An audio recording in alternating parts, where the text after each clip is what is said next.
នៅព្រឹកព្រលឹមថ្ងៃទី11ខែកញ្ញាឆ្នាំ2001ម៉ោង 6:45 នាទីនៅឯព្រលានយន្តហោះអន្តរជាតិក្រុង Boston ភរិយជន 10 នាក់ចែកចេញជាពីរក្រុម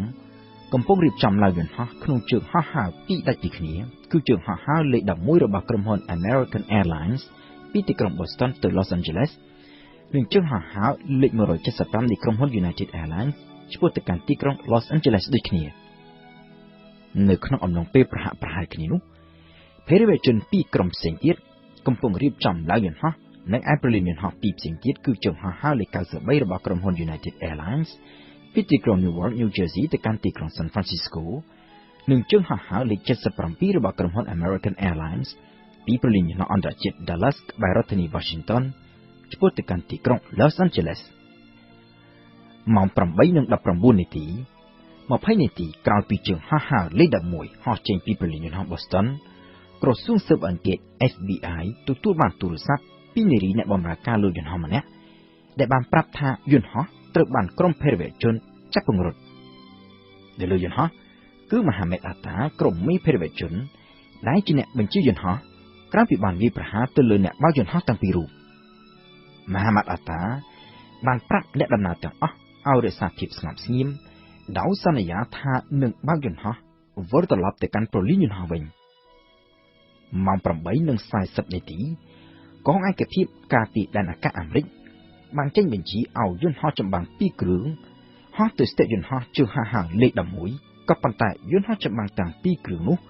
នៅមិនទាន់បានហោះចេញពីមូលដ្ឋានទ័ពអាកាសផងនៅម៉ោង 8:46 នាទី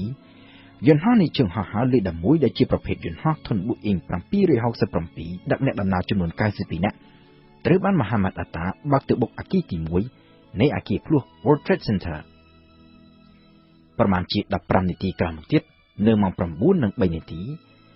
នៅក្នុងពេលដែលខ្សែភ្នែកមនុស្សម្នាជាច្រើនព្រមទាំងកាមេរ៉ាជាច្រើនគ្រឿងកំពុងតែសម្លឹងមើលនិងផ្ដិតយករូបភាពនៃអគារទី1ស្រាប់តែយន្តហោះមួយគ្រឿងទៀតគឺយន្តហោះធុន Boeing 767នៃជើងហោះហើរលេខ175ដឹកអ្នកដំណើរចំនួន65នាក់ពី Boston ទៅ Los Angeles ត្រូវបានភរិយជនក្រុមទី2ហោះទៅបុកអគារទី2គិតមកត្រឹមពេលនោះគេលែងមានមន្ទិលសង្ស័យអ្វីទៀតហើយថាអ្វីដែលកំពុងតែកើតមានឡើងវាមិនមែនជាគ្រោះថ្នាក់យន្តហោះនោះទេក៏ប៉ុន្តែគឺជាការវាយប្រហារភេរវកម្មទៅលើសហរដ្ឋអាមេរិក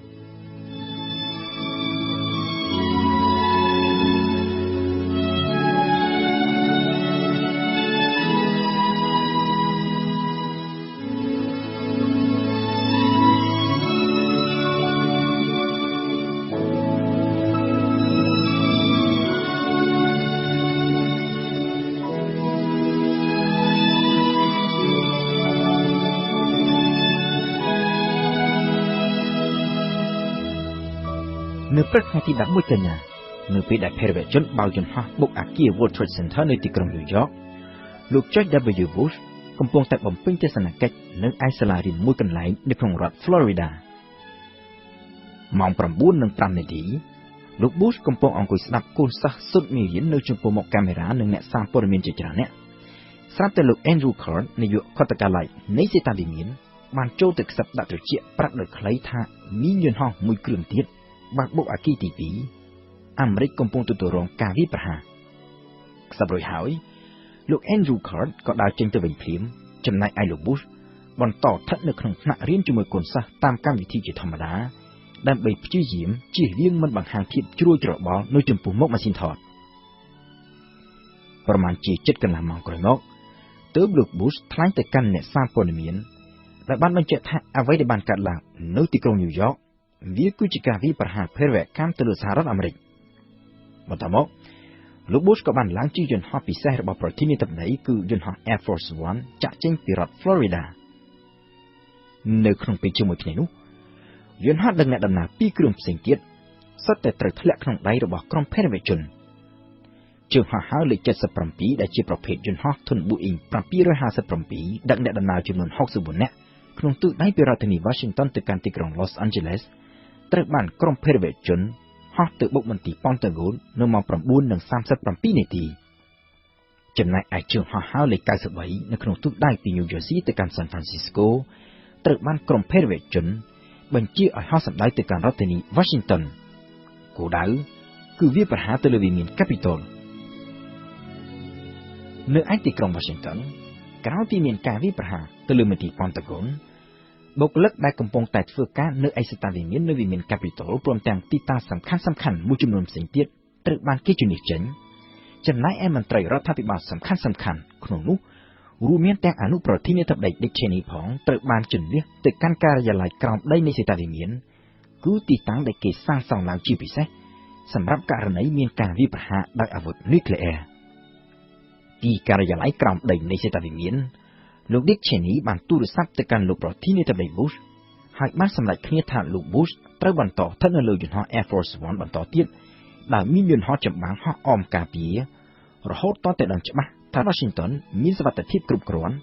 ចាំវិលត្រឡប់មកសតាវិមានវិញនៅក្នុងពេលជាមួយគ្នានោះ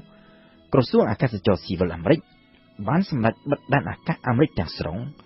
ដោយយន្តហោះដែលនៅលើដីត្រូវហាមមិនឲ្យហោះចេញចំណែកឯយន្តហោះរាប់ពាន់គ្រឿងផ្សេងទៀតដែលកំពុងតែហោះហើរលើអាកាសត្រូវទទួលបញ្ជាឲ្យចុះចតជាបន្ទាន់នៅឯព្រលានយន្តហោះដែលជិតបំផុតនៅលើយន្តហោះនៃជើងហោះហើរលេខ 93 ឯនោះវិញអ្នកដំណើរមួយចំនួនបានទូរស័ព្ទទៅកាន់សាច់ញាតិរបស់ខ្លួនដើម្បីប្រាប់អំពីករណីចាប់ពង្រត់យន្តហោះដែលពួកគេកំពុងតែជួបប្រទះនៅក្នុងការសន្ទនាតាមទូរស័ព្ទជាមួយនឹងសាច់ញាតិដែលនៅលើដីនោះហើយហើយពួកគេបានដឹងអំពីហេតុការណ៍ដែលកើតមានឡើងនៅទីក្រុងញូវយ៉កពួកគេក៏បានសន្និដ្ឋានថាពួកភេរវជនមិនមែនចាប់ពង្រត់យន្តហោះរបស់គេដើម្បីយកទៅធ្វើជាធ្នូទៅនឹងការទាមទារអ្វីមួយនោះទេ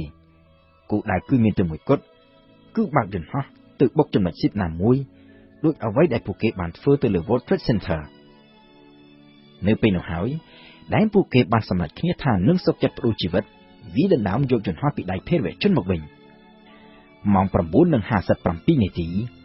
អ្នកដំណើរនៃជើងហោះហើរលេខ 93 ក៏បានចាប់ផ្ដើមធ្វើការវាយលុកទៅលើក្រុមភេរវជនក៏ប៉ុន្តែនៅពេលដែលពួកគេកំពុងតែព្យាយាមវាយទម្លាយទ្វារបន្ទប់បើកបរ